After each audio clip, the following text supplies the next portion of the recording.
De vida del desarrollo de sistemas. Vamos a analizar cuáles son las diferentes etapas que sigue todo sistema informático, el cual va a estar incorporando tanto elementos de software, de hardware, de redes y que vamos a poder estructurar como un ciclo de vida. Vamos a observar cuáles son las diferentes fases. Tenemos que entender que allí encontramos diferentes ciclos de vida, encontramos un ciclo de vida desde la ingeniería de sistemas como un elemento de integración de diferentes elementos hardware, software y redes, y haremos un adentrarnos a cada una de estas componentes tanto desde el punto de vista software, hardware o redes. Vamos a ir observando cómo podemos modelar este tipo de sistemas dentro de un ciclo de vida. Encontramos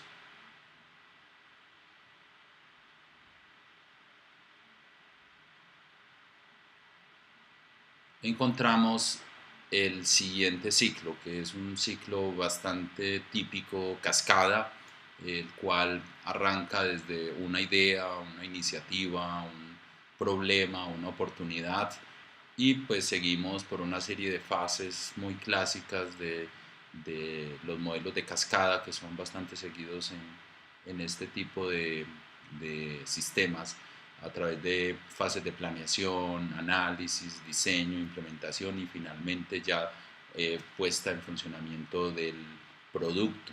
Entonces vamos a desarrollar este ciclo de vida de sistemas, el cual arranca por un tema de ideación, en el cual podemos identificar el problema, la necesidad de negocio, la oportunidad a la cual estamos enfrentados. Podemos identificar la fase de planeación, en donde allí ya una vez identificada la oportunidad, haremos una serie de actividades muy típicas de la fase de planeación en proyectos, como un análisis de factibilidad, tanto técnica, económica y organizacional, y desarrollaremos un plan de trabajo y unos mecanismos de control y seguimiento del proyecto. Digamos que esta etapa de planeación es una etapa muy clásica dentro del ciclo de vida de los proyectos. Luego pasamos al tema de análisis. Ya en el análisis pues sí tendremos que desarrollar alguna estrategia o algún mecanismo para obtener realmente lo que esperamos que haga este sistema.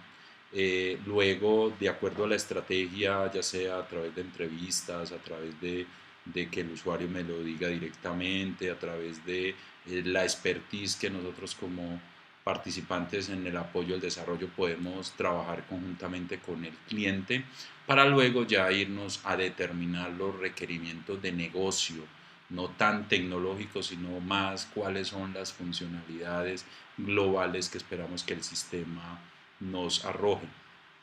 Podemos igual plasmar algunos diagramas básicos y algunos documentos básicos que nos expresan estos elementos de análisis como tipo casos de uso, modelos de procesos o tal vez modelos de datos. Luego pasamos a una fase de diseño del sistema. Ya en la fase del sistema a nivel de diseño, pues nos encontramos con diferentes tópicos de ese diseño. Un diseño desde el punto de vista del sistema físico, desde la arquitectura, desde las interfaces, de los programas software y de los datos. Para terminar, digamos, en una implementación que consistirá ya en la construcción como tal del sistema. Hay que entender que en la fase de construcción del sistema, cuando entra como insumo elementos de diseño, pueden allí ya iniciarse nuevos ciclos de vidas. Por ejemplo, en el tema del software podemos iniciar allí un nuevo ciclo de vida donde volveremos a hacer análisis, diseño más detallado desde el punto de vista del software y crearemos pues todo un ciclo de vida interno dentro del ya la etapa de implementación del sistema nos va a arrojar nuevos ciclos de desarrollo particular. Entonces en esta etapa pues no solamente vamos a construir el sistema, sino que también lo vamos a instalar y a mantener y todos los procesos de post instalación. Vamos a centrarnos principalmente en las etapas de análisis en sistemas y diseño. En el tema de análisis debemos de primero entender el problema o la oportunidad del usuario. Eso es clave para nuestro éxito en esta fase. Vamos a describir de una forma estructurada dichas necesidades del usuario o del cliente.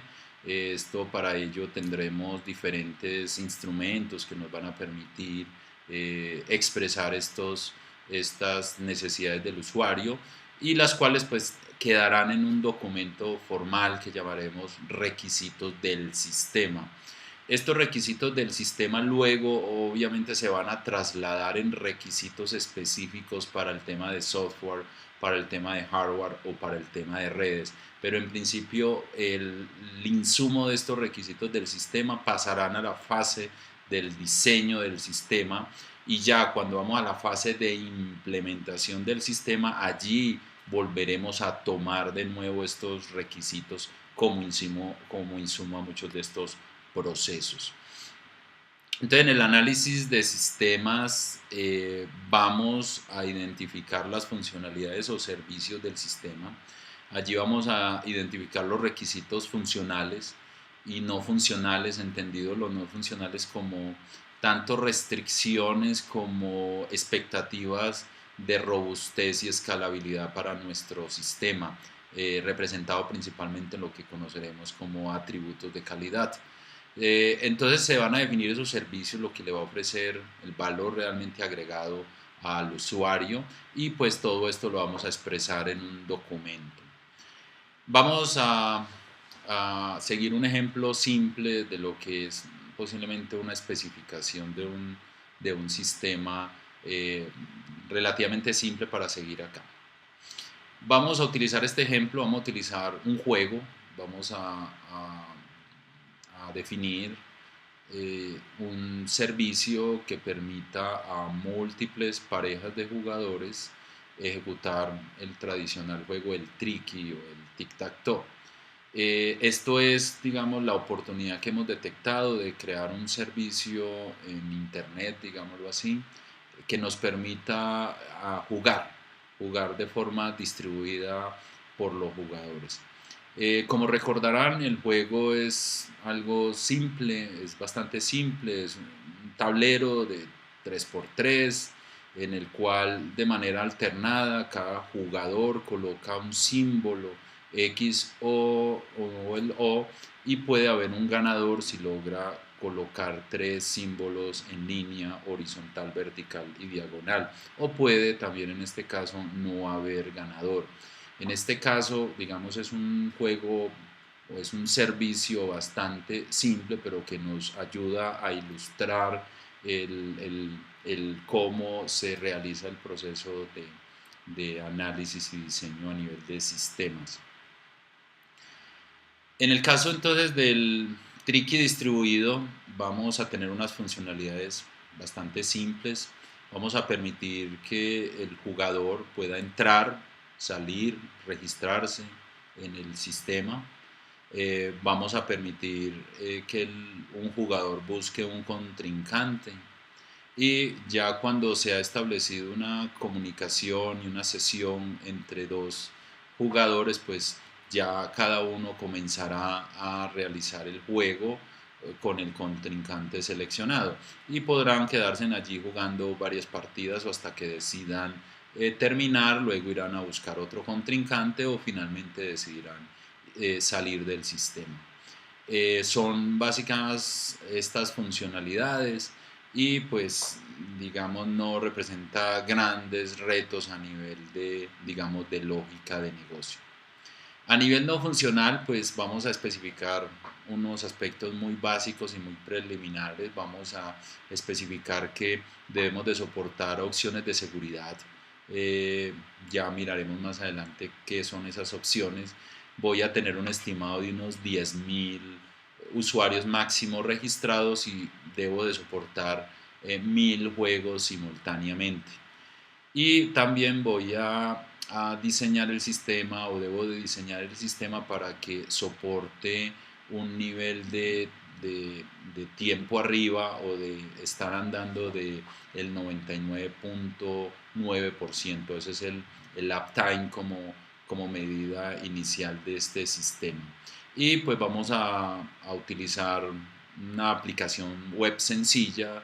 No vamos a trabajar en ambiente móvil, no vamos a trabajar en cosas muy sofisticadas, simplemente vamos a hacer una aplicación web móvil. Vamos a ver más adelante que muchos de estos requisitos no funcionales ya me van a empezar a determinar ciertos temas a nivel de diseño. Ya le pararemos más cuidado, o le pondremos más cuidado a ese tema de esa aplicación web sencilla, porque allí ya hay una predefinición y una restricción para el tema del diseño. Luego, digamos, haremos el diseño del sistema.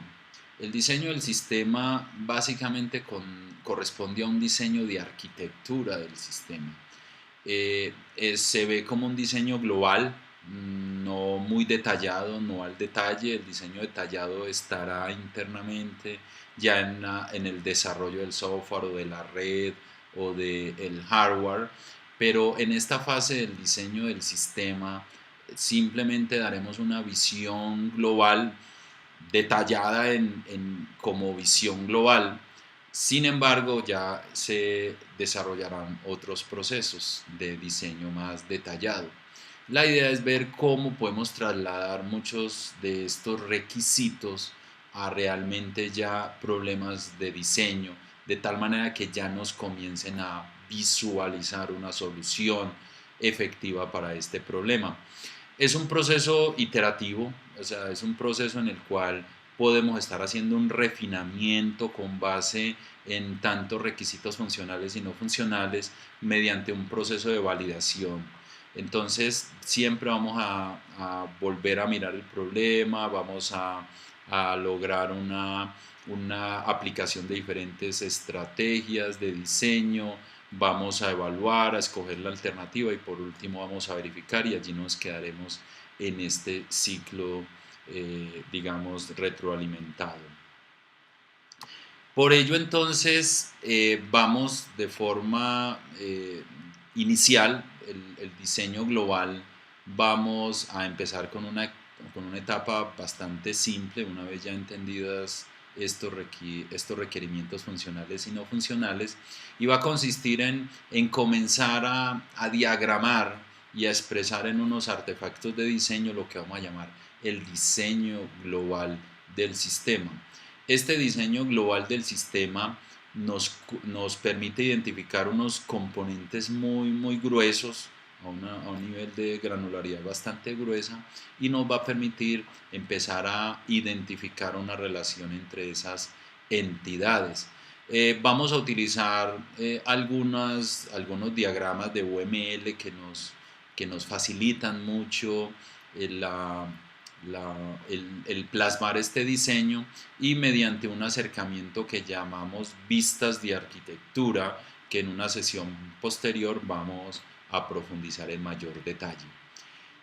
Una vez, digamos, se tiene este diseño global expresado tanto en una serie de diagramas como en un documento descriptivo que nos permite aclarar más estas entidades y sus relaciones, comenzaremos a hacer un proceso, como decíamos anteriormente, iterativo, en el cual vamos a comenzar a expresar una serie de decisiones de diseño que nos van a ir guiando esta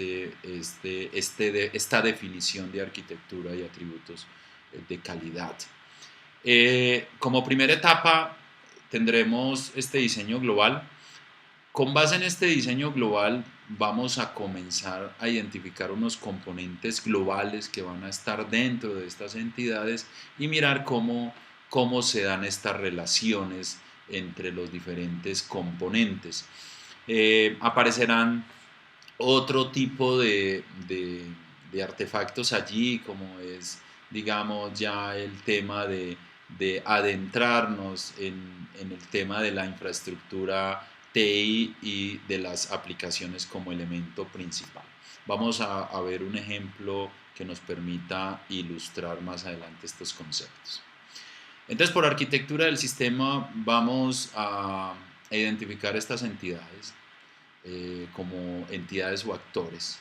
Vamos a identificar cómo se relacionan estas entidades y esta relación inicial nos va a permitir cubrir diferentes aspectos como desde el punto de vista del software, empezar a identificar componentes genéricos o aplicaciones. A nivel del hardware nos va a permitir identificar cómo es el tipo de cliente que esperamos, cómo son el hardware del servidor, cómo es el tipo de infraestructura necesaria que necesitamos para correr nuestro sistema.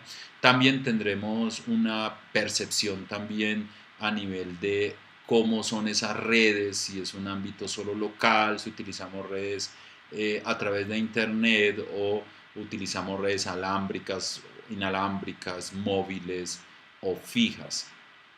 Vamos a expresar mucho de esta arquitectura de sistemas mediante unas vistas físicas, utilizando diagramas de despliegue a nivel de UML, son bastantes utilizados, en donde podemos identificar componentes muy gruesos, pero que nos permita a nosotros empezar a definir esas relaciones, donde nos permita a nosotros identificar unos clientes, por mencionar algún ejemplo. Claramente vemos acá dónde están nuestros clientes, elementos de comunicaciones, cómo son las comunicaciones en este caso, da pie a que nuestros clientes puedan entrar a través de internet. Sin embargo, también por estar en internet tendremos que tener elementos de seguridad, servicios especializados en una serie de servidores, nuestros servidores, digamos de alguna forma relacionados entre sí para poder ofrecer un servicio. Vemos que este es un ejemplo ya más complejo de lo que es una infraestructura para mostrar una arquitectura, digamos, preliminar física de un sistema. Recuerden que habíamos dicho que se encuentran diferentes vistas físicas o digamos de sistema que nos van a permitir empezar a expresar estas arquitecturas. Vamos a continuar con nuestro ejemplo. Recuerden que traíamos el ejemplo del Tricky como un servicio distribuido. ¿Cómo podríamos empezar a identificar estos primeros elementos de diseño que aparecen allí? Voy a comenzar a mostrarles, digamos, para el caso del ejemplo del Tricky, vamos a comenzar a mostrar algunos elementos clave que nos van a permitir comenzar a identificar estos primeros elementos. Entonces recuerden que lo primero que tenemos que hacer es identificar unas entidades. En el Tricky, pues indudablemente podemos identificar una primera entidad que vamos a llamar Tricky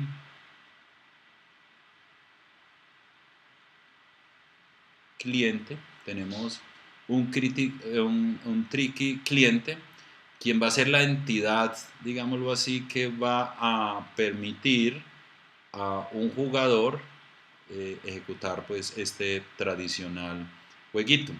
¿Qué será esta entidad Tricky cliente? Pues digamos involucran no solamente hardware, sino que nos va a involucrar una aplicación como tal dentro de un hardware de cliente. Seguramente voy a tener otros usuarios que van a estar distribuidos por la red y que me van a permitir a mí ejecutar y jugar, digamos, con otros clientes que están distribuidos por la red. Entonces comienzo a identificar estas primeras entidades que me van a representar a los usuarios. Entonces ya tengo identificada estas entidades. La pregunta que viene acá ahora es, bueno, ¿cómo se van a relacionar estos clientes? ¿De qué forma se van a relacionar estos clientes? Como recordarán, en uno de los requisitos no funcionales ya empezaron a darnos algunos tips del modelo de relacionamiento de estos clientes. De allí había descrito que estos clientes de alguna forma iban a ser clientes web. Los clientes web, digamos, todo el tema de la tecnología web ya nos empieza a determinar un tipo de arquitectura que en general vamos a conocer como arquitectura cliente-servidor. En esta arquitectura, digamos, existen dos tipos de entidades muy bien identificadas que son clientes y servidores. En este caso hemos identificado los clientes y tenemos que de alguna forma identificar los servidores o el servidor. ¿El servidor qué es? O sea, el servidor en general es una entidad en el sistema que va a ofrecer algún servicio. En este caso del Tricky, va a ser importante comenzar a identificar cuáles van a ser esos servicios que nos van a soportar por parte de estos servidores o de este servidor. En este caso, digamos, vamos a comenzar a definir, a tomar unas decisiones de diseño. Una de las primeras decisiones de diseño en este caso va a ser que vamos a emplear la arquitectura cliente-servidor. Entonces, una primera decisión de diseño que vamos a ir anotando por acá es que vamos a utilizar la arquitectura cliente-servidor. En la arquitectura cliente-servidor claramente identificamos un cliente, que será en este caso este señor, son clientes, pero también necesitamos identificar una entidad que vamos a llamar servidor. Entonces vamos a tener un elemento que voy a llamar Tricky Server. Este Tricky Server de alguna forma me representa en la arquitectura cliente-servidor el componente para completar la arquitectura. Entonces, ya he identificado una primera entidad que llamo Tricky Cliente, una segunda entidad que llamo Tricky Server, muy influenciada por esta arquitectura, y ya lo que continúa es establecer las relaciones. ¿Cómo se van a comunicar clientes y servidores? Pues de alguna forma yo he de poder identificar, digamos, inicialmente un modelo de red acá. Voy a poner de forma general Internet como nuestra red que va a permitir en forma general conectar tanto clientes como servidores. Entonces ya nos va a comenzar a dar un modelo de relacionamiento. Entonces voy a establecer una relación o una comunicación entre clientes y servidores a través de esta red. Entonces mire que ya comenzamos a ir identificando elementos importantes en esta arquitectura.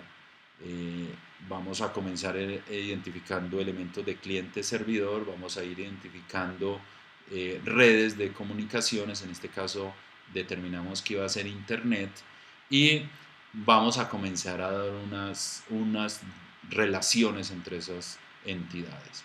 Estas entidades entonces tienen unas relaciones. Yo generalmente recomiendo mucho definir una direccionalidad de la relación, es decir, quién es el cliente y quién es el servidor o el proveedor de los servicios. En este caso, con una flecha ya en esta dirección, lo que de alguna forma estoy indicando es que el servidor me ofrece a través de estas interfaces ofrece unos servicios. Es lo típico. Podemos establecer otro tipo de relaciones en arquitecturas. Típicamente la arquitectura cliente-servidor es bastante asimétrica. Vamos a entender más adelante qué es una relación asimétrica, en la cual, digamos, de alguna forma solo el cliente se comunica con el servidor. Hay algunas ocasiones en las cuales el servidor también puede requerir comunicarse con un cliente, por decir algo, para un servicio de notificación, en el cual el cliente está interesado en recibir algunas notificaciones por algún evento que se da en el sistema. En ese caso, digamos, de alguna forma el cliente tiene que invocar o hacer conocer o hacer saber o ofrecer algún servicio por parte del cliente. En ese caso, lo que uno haría es que si en el caso, que para el caso del Tricky no lo es, por un ejemplo, yo podría tener este tipo de interacción servidor a cliente. Esto es muy típico para el caso de notificaciones. Con un servicio de notificaciones podemos requerir este tipo de relación. Sin embargo, para nuestro ejemplo, digamos, no es necesario y podemos no utilizar este tipo de relación, sino pues dejarlo de una forma más simple a través de una comunicación que es muy típica, digamos, para las aplicaciones web y en este caso la arquitectura. Te recuerden que ya se empezaron a dar desde los requisitos no funcionales algunos tips de cómo ya nos iba a influir esta arquitectura. No solamente porque vamos a tener una arquitectura cliente-servidor, sino porque ya está presente allí una aplicación del tipo web. Ya esto nos comienza definiendo muchas cosas ahí.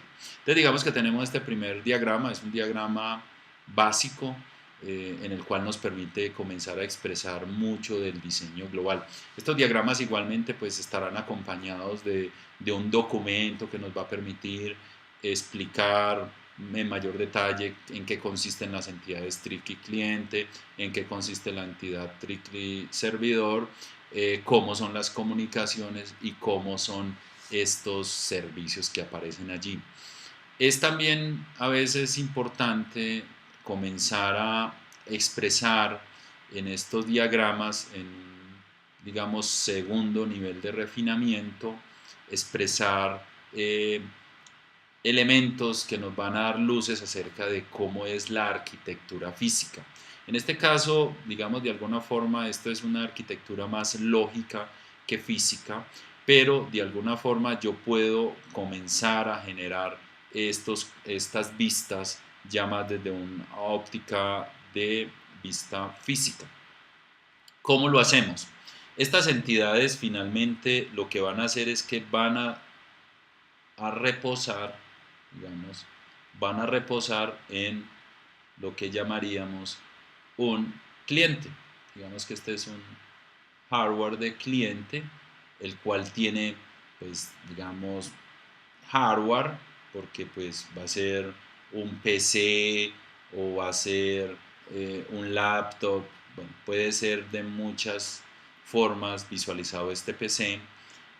También va a tener un software base, ¿cierto? El software base es el sistema operativo, por mencionar alguna cosa. Entonces, al final, ¿en qué se me va a convertir esta entidad interna que aparece acá? En general, esta entidad interna acá en lo que se me va a convertir es en una aplicación software que nos va a permitir expresar que ya allí tengo identificada una aplicación. Obviamente la aplicación habrá que hacerle un zoom donde pues vamos a tener allí muchos otros elementos. Y por el lado del servidor pues tenemos también un nodo, digamos que esto es lo que se llaman nodos en diagramas de despliegue. Esto es un nodo, esto es un nodo, tenemos acá un nodo en el cual ya empezamos a ver elementos de una infraestructura. O sea, tenemos un nodo cliente, un nodo servidor. En este caso, el nodo servidor es una entidad ya mucho más compleja, porque si bien aquí tenemos nuestra aplicación que desarrollaremos, esto va a necesitar muchas cosas a nivel de nodo. Va a necesitar hardware, va a necesitar sistemas operativos, bases de datos, application servers. Bueno, existen muchos elementos que necesitaremos para poder correr estas aplicaciones en nuestra infraestructura. Entonces miren cómo empezamos desde unos modelos bastante simples, identificando entidades, relaciones entre entidades. Ya empezamos a rodear esto con, digamos, con unos diagramas de despliegue donde identificamos claramente nodos, ¿cierto? Tenemos un nodo cliente que obviamente va a tener problemática de hardware. Vamos a tener un nodo servidor que no solamente va a tener la problemática de hardware, si está en un data center o si va a estar en nube, sino que pues cuál va a ser el sistema operativo, en el caso que lo requiera, cuál va a ser la base de datos, cuál va a ser el application server, y ya cuando tengamos todo eso, pues ahora sí vamos a poner a ejecutar nuestra aplicación allí. Este es el primer nivel de lo que esperamos contenga un diseño global de arquitectura, obviamente acompañado por un documento de diseño global de arquitectura donde ya empecemos a plasmar estas decisiones de diseño, donde ya empecemos a plasmar estos tipos de diagramas y nos permita tener una visión inicial de lo que va a ser el sistema. Retornemos a nuestra presentación para mostrarles, digamos, un ejemplo ya elaborado de lo que es una versión de la arquitectura del Tricky a nivel global. Entonces, vamos a observar aquí que hemos identificado esta entidad, Tricky cliente, Tricky servidor, tenemos la relación, tenemos la direccionalidad, tenemos los jugadores. En este caso, esto es una variante respecto al que les pinté, porque acá están los dos jugadores. Vamos a ver que para que este jugador, digamos en una sesión de juego, estos dos jugadores tienen que estar en la misma máquina. Ya en la versión que vamos a desarrollar definitiva, vamos a permitir que este jugador pueda jugar con este jugador y puedan establecer una comunicación directa entre ellos. Pero eso lo vamos a ver. Lo que importa acá es un poco el tipo de diagrama que nos está expresando esto. En un segundo nivel encontramos, ya el identificar ya componentes dentro de estos clientes a nivel de diseño detallado. Vamos a mirar cómo vamos a hacer para expresar este diseño allí. Te recuerden que este es el diseño, digamos, global del sistema, y vamos a pasar a un diseño más detallado en una segunda iteración de la aplicación. Esto lo vamos a ver en una sesión posterior. Por ahora, el alcance de este diseño global será identificar entidades, será identificar relaciones y cómo interactúan los diferentes elementos. Ya regresaremos con un análisis detallado a nivel de componente. El diseño global del sistema, y vamos a pasar a lo que es ya la segunda vista, digámoslo así, de este diseño global, que ya habla más de unos componentes. Como recordarán, identificamos en una primera instancia entidades y relaciones, vamos a llamar el diseño global del sistema. Ya empezamos a tomar algunas decisiones de diseño que nos vienen desde los requisitos no funcionales, ya como de las buenas prácticas y experiencia, y ya vamos a pasar a este ítem que es identificar componentes globales y sus relaciones. Ya estos componentes globales ya son ya o subsistemas o módulos muy específicos de la funcionalidad, ya sea hardware o software, en este caso mucho más software. Vamos a pasar rápidamente por acá, revisando nuevamente este ejemplo. Este es el diseño global donde identificamos las entidades tricky cliente, tricky servidor, sus relaciones. Este es ya lo que podríamos llamar un diseño, digamos, de segundo nivel a nivel de sistemas. En este caso ya no solamente tenemos una correspondencia uno a uno entre entidades, hay que conservar esa correspondencia, tenemos tricky cliente, tricky servidor que están corriendo en unos nodos, ¿cierto? Nodo cliente y nodo servidor, sino que ya vamos a comenzar a identificar diferentes componentes que nos van a permitir implementar el, el sistema. En este caso, como está bastante influenciado por el software, hay que nuevamente ya empezar a visualizar una nueva decisión de diseño, y es una arquitectura por capas. La arquitectura por capas, como recordarán, digamos típicamente una arquitectura por capas y muy influenciado por la arquitectura cliente-servidor y por la arquitectura web. Recordarán que una arquitectura por capas lo que nos hace es dividir la funcionalidad de una aplicación en una serie de capas, ¿cierto? Recordarán que hay tres tipos muy básicos de capas en una aplicación: lo que es la capa de presentación, lo que es la capa de negocio de lógica y lo que es la capa de datos o persistencia. Típicamente esta capa de datos pues va a estar muy representada como tal ya en el almacenamiento. Entonces, esto es una relación bastante común, y lo que hacemos, como recordarán, es que en la arquitectura cliente-servidor estas capas se van para cada una de las entidades. Entonces, vamos a mirar ya a nivel de componentes cómo identificamos estos primeros elementos. Tenemos entonces, digamos acá, digamos esto representando la capa de presentación. Esto nos representa una capa de presentación. O sea, tenemos una capa acá de presentación, que será la única que estará en el cliente. Tendremos en el servidor una capa de lógica. Aquí, ¿dónde estará esa capa de lógica? Tenemos esa capa de lógica representada en estos dos componentes. Esta será nuestra capa de lógica. Entonces tenemos acá la presentación y tenemos allá la lógica. En este ejemplo muy particular no tenemos identificado explícitamente la capa de datos.